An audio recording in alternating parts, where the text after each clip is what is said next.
Mga hakbang sa paggawa ng abono. Una, ihanda ang mga kagamitan. Pangalawa, ilagay ang tuyong dahon at papel. Ilagay ang lupa.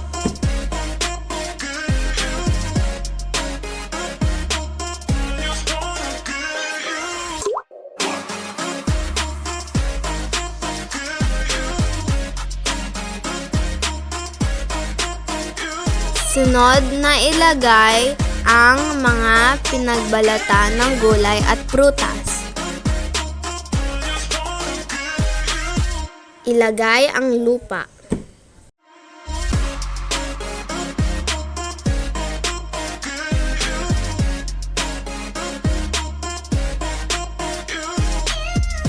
Ulitin lamang na ilagay ang tuyong dahon, papel at lupa, pati ang pinagbalatan na gulay at prutas.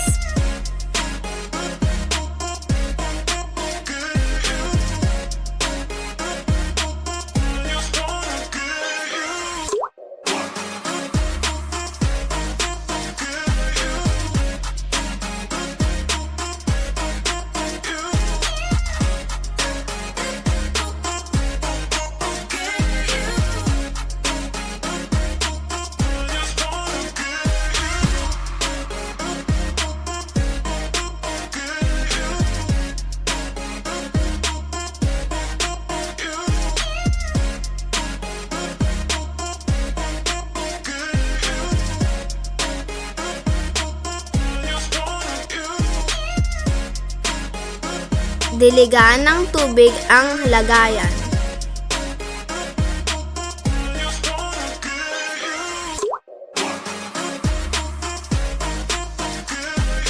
Takpan ito ng takip o plastic.